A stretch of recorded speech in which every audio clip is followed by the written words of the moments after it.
Hey, thanks for having me. Presenting joint work with Histogram and Urban.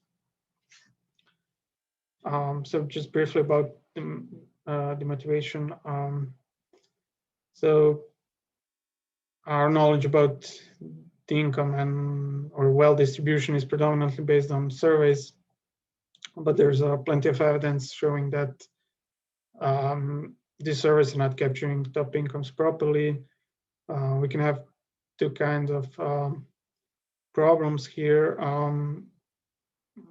Simply rich individuals may not be present in the survey, or what we call the unit non-response and coverage error, or they're present in the survey, but the information about their incomes is lacking, what you call item non-response. And so acknowledging that there has been a shift towards using the administrative income tax data, which provide more precise information on top incomes. And of course, this administrative income tax data is usually lacking other information on, for example, the socioeconomic variables. But one can combine household survey data and tax data in order to improve the representativeness of survey data at the top of income distribution and regain other variables, socioeconomic variables of interest. And there are different approaches how to do that. So what this paper is about, we correct income survey data using income tax data from Croatia over the period 2011-2017. And we are using the methodology of Blanchet et al. 2019. So they constructed a method which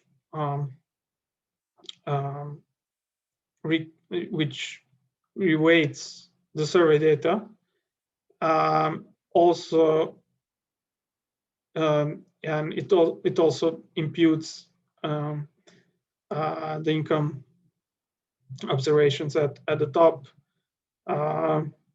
and by doing that, it actually constructs more representative income distribution,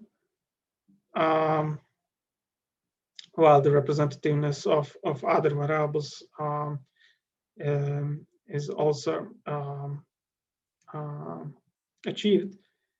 And we then use a microsimulation model, Euromod, to evaluate the effects of an income tax reform, which happened in Croatia and made the income tax system less progressive. Unfortunately, I'll be skipping these results. And we compute and compare the effects with and without correcting the survey income distribution. So we provide inequality measures and compute tax revenues and compute the effects on working incentives. There's also one thing we are still working on is to develop an indirect tax tool by imputing the information on consumption expenditures to EUSILC, since the latter is having no information on consumption. But this is still work in progress. So there are three types of data we are using. So we use EUSILC, so income survey data. We use income tax data. So in the tax data, we have all individuals that are subject to income tax. They are grouped in 32 income brackets, which we are then, by using the general Pareto interpolation, we actually ungroup these 32 income groups into a finer brackets. And we have information on employment, self-employment, and income and pensions. And for imputing consumption expenditures in EU SILP, we need household budget survey, which contains these consumption expenditures. So, for example, you can see here a histogram of uncorrected and corrected silk of market income. So these are the market income shares in 2017, and I'm actually presenting the density share densities, so you can see how this market income is distributed. And what you can see here is that in the last in the top 1% group, there is actually a divergence between the two distributions, and this is actually a point where the density of market incomes in survey and text data is diverging. So for example, you can see that in the top percent group,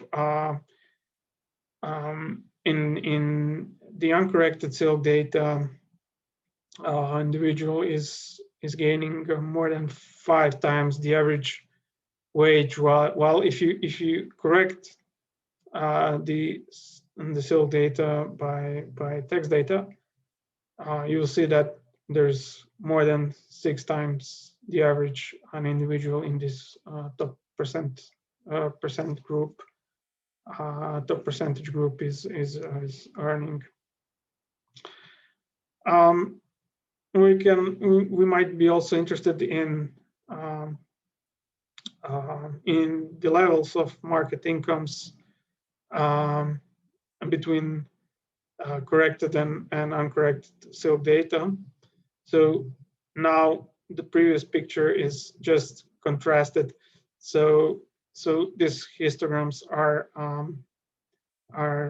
subtracted between the corrected and uncorrected silk data, and you can see that not much is going on until the last percentage group. So at the top 1%,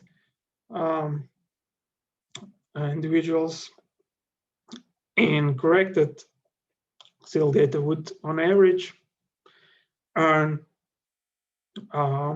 about 75,000 kunas more yearly than in the silk data.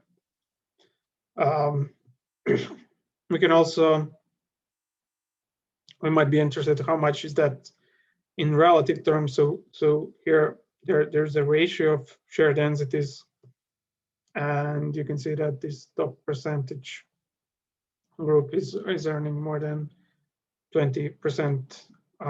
It's earning more than 20% in the corrected silk data than in the uncorrected one. Looking at the average market incomes, now I'm showing on the span from 2011 to 2017. So we can see that the average incomes are going up once you correct them. So the red line. This correction is not evenly distributed across here. So for example, at 2011, there's a gap of about 9% between corrected and uncorrected silk, while in 2017 this gap is shrank to about 3%. And that's actually the reason why. And the reason why this happened is that the quality of EU silk data improved over years. So we also computed top income shares. So you can also see that there is a difference if you use uncorrected silk and corrected silk. Once you correct silk data by using text data, you'll see larger shares in top income shares. For example, in the top 10%, you can see that there's about 3 percentage point difference at the beginning, and then and this is reduced to about 2 percentage points. Also, top 5% to top 1%. There are differences between corrected and uncorrected silk.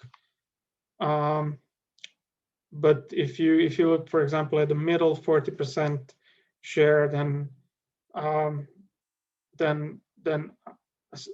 uncorrected silk will be having a larger share. And the reason why this happens is actually since the weights on the top income distribution has been increased, you also need to reduce the weights on the lower part of the income distribution in order to have regain the same population aggregate. We can also look at the aggregates in billions. Again, I have chosen 2017. So the first column is uncorrected silk, and then on the second one corrected silk. So, and just in the last one, it's a difference between the two. If we take a look at the total market income, there's a 5 billion difference between the two sources. So all these aggregates have been simulated in Euromode, which contains a coded tax benefit system of Croatia. You can also take a look at the aggregates of employment income. They're also around 5 million larger once you correct the income distribution. And obviously this means that the government revenue from direct taxes will be larger, and this is about 1 billion kunas more, and more social insurance contribution paid by employees, while there's not much difference between social transfers and pensions. So just to wrap up, this is we correct the survey income data using tax income data, and a method we are using also is managed to achieve the representativeness of socioeconomic variables. And then we use Euromode to simulate direct taxes, social insurance contributions, benefits, and we then look what are the difference between these aggregates in corrected and uncorrected silk. We also evaluated the effects of personal income tax reforms, although due to space constraints, I'm not showing you the results, time constraints. But what our results are showing is that income inequality in Croatia is higher once you correct the top tail of income distribution, and also the simulation of income taxes and benefits improves after applying the correction. And what we are left to do is to build this indirect tax tool. So we'll like to integrate in the whole story and then simulate indirect taxes as well, and to see the effects. Okay, so thank you. That's all from me.